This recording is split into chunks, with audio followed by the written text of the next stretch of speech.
Bapak Ibu yang dimuliakan Allah, syarat dilaksanakannya sholat berjamaah manakala ada apa tadi? Imam dan ada makmum. Ya. Kalau ada imam harus ada makmum. Ya, jangan sampai ada imamnya, nggak ada makmumnya. Ada makmumnya, nggak ada imamnya. Nah, oleh karena itu berarti ada dua hal yang kita bahas, syarat imam dan syarat makmum. Kalau makmum insya Allah syaratnya hanya ngikuti imam ya. Nah, bagaimana cara ngikuti kita bahas panjang lebar. Kita bahas yang pertama dulu, syarat imam. Syarat umum menjadi imam. Nanti bisa kalau saya ini bisa tinggal dulu aja.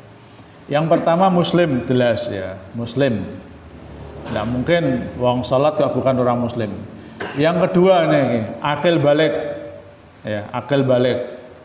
Akil balik. Akil itu berakal, balik itu berarti memayus. Memayus itu mampu membedakan mana yang baik dan mana yang buruk. Atau dalam pengertian yang lain, balik itu biasanya sudah mimpi, ya. Atau kemudian dibuat rata-rata usia ya, antara 15 tahun. Ya. Nah, nanti apakah anak kecil boleh menjadi imam orang dewasa? Nanti pembahasan, itu sudah masuk tema pembahasan. Yang keempat, laki-laki. Untuk laki-laki dan perempuan jika imam maka hanya untuk makmum perempuan. Kalian unsa wa huwa mukmin. Syaratnya kan hanya mukmin. Bisa laki-laki, bisa perempuan. Nah, beramal soleh jangan dibatasi, begitu. Nah, padahal syarat menjadi imam itu laki-laki bisa mengimami untuk jamaah laki-laki dan perempuan. Jika imamnya perempuan hanya khusus untuk makmum perempuan. Nanti posisinya di mana nanti kita bahas ya. Ya. Yang kelima, suci dari hadas ya. Hadas, suci dari hadas ya. Hadas kecil dan hadas besar. Tapi ini masih kaitannya dengan syarat-syarat salat betulnya. 6, nah ini yang perlu diperhatikan, bacaannya bagus.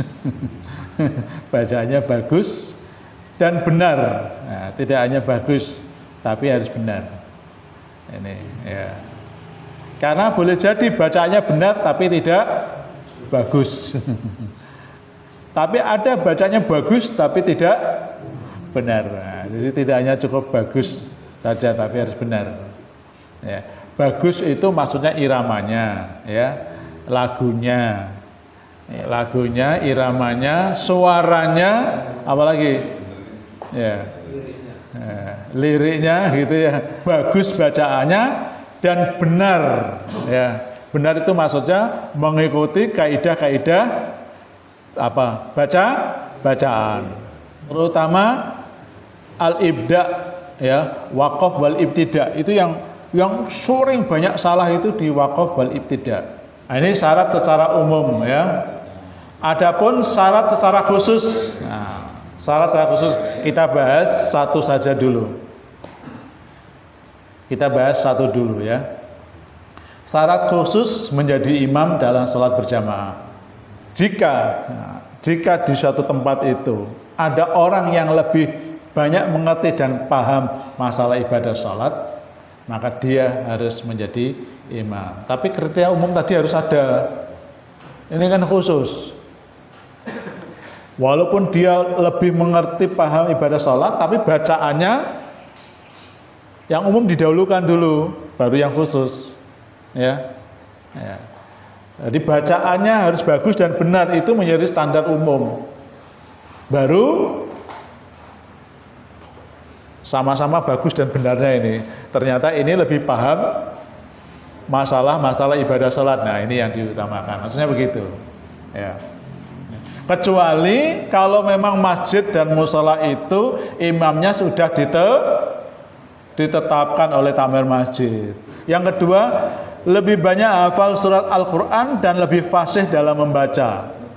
Nah, tadi ya. Tapi syarat umumnya tadi harus ada. Nah, hal ini disyaratkan sebagaimana hadis riwayat Muslim, saya bacakan hadis-hadisnya ya. Idza kanu salasah, apabila kalian salat ya, ternyata ada 3 orang mau salat jamaah ini, ada 3 orang. Apabila ada di antara kita 3 orang, maka berarti kan harus ada satu yang menjadi imam. Siapa yang menjadi imam? Kata Nabi, ya, fal yu'ammuhum ahaduhum wa ahaqquhum bil imama aqra'uhum. Orang yang paling berhak menjadi imam adalah orang yang paling baik bacaan Al-Qur'annya. Nah, ini hadis yang kedua. Pandai membaca kitabullah. Yang terpandai dalam hadis Nabi. Maksudnya yang terdahulu di sini siapa? Berarti penduduk sini tamu. Kalau di kita, jadi misalnya di Masjid Mujahidin, berarti orang-orang Ronggo Mulyo itu lebih berhak menjadi imam. Oh, tertua usianya nomor sekian ya. Jadi bukan tuanya. Nah, ini urutannya. Jadi ada urutannya. Yang pertama adalah kemampuan membaca, di situ maksudnya plus memahami, ya, mengerti tentang kitabullah. Maka takmir ini yang berperan ketika menentukan imam. Baik, Bapak Ibu yang dimuliakan Allah, jadi kajian kita pada hari ini baru sampai 2, ya.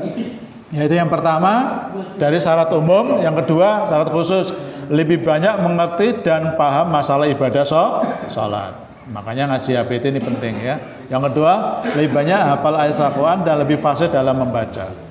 Nah, hadis-hadisnya sudah.